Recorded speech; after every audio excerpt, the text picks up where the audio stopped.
heard a lot about shadow people. What are they? I've run into a lot of these, interestingly, from a diverse cross-section of countries and places and people. Christians, Buddhists, Hindus, Sikhs. Doesn't seem to matter what your belief system is. Shadow people affect everybody. But what are they?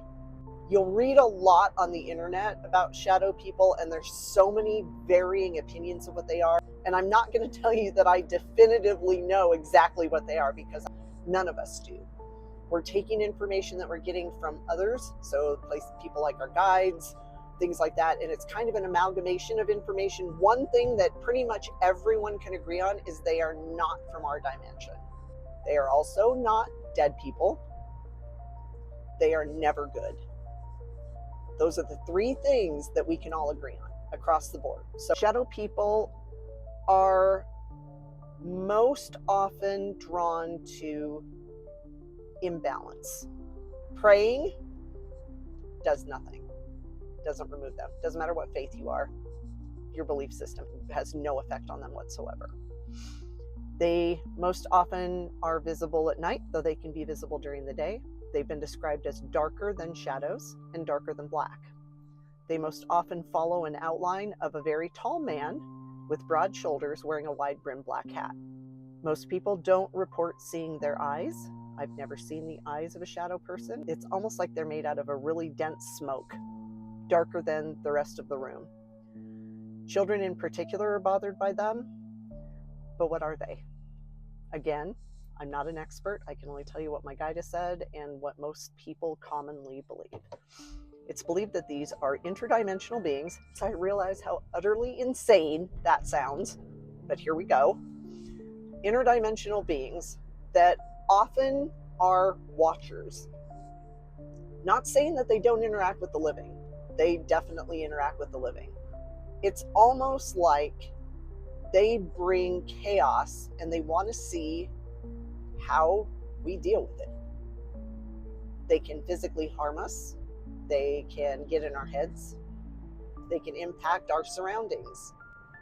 Often they cannot touch us though.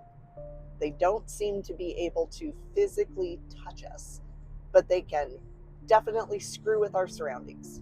They can cause accidents. They can create dark thoughts, up to and including suicide. Their entire purpose is chaos and fear. While they create those things in people, they also feed off them. So it's a mute cycle of harassment, fear, and food. Harassment, fear, and food. They're also almost impossible to get rid of. It's like they have permission to be here. This is the part I've never understood, but we really can't impact them. We can make it so that our environment isn't a place that's comfortable for them, but we can't remove them. That part I've never understood. My guide has always maintained that they're just part of life. So we can protect ourselves against them, but I see them almost as often as I see the dead in clients. Most often it's dead people that are wreaking havoc, people that should have been crossed but haven't. Right below those, like concentration of phone calls, would be shadow people and issues that they're causing.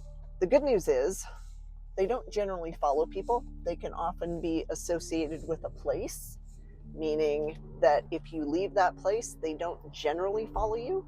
That doesn't mean that's always the case, but it is often the case that if you're in a home that has them moving, oftentimes you won't have them in your new place, which means they aren't necessarily connected to people. They're most often connected to places. I wish I could tell you that we knew exactly what they are, but anybody who tells you that they know exactly what they are is lying. None of us know what they are, but they're here. They're part of life. They aren't good. They harass children, people who don't have a very strong degree of control over their own lives, what's going on in their lives. They create fear and chaos. They feed off those things. They're not going anywhere.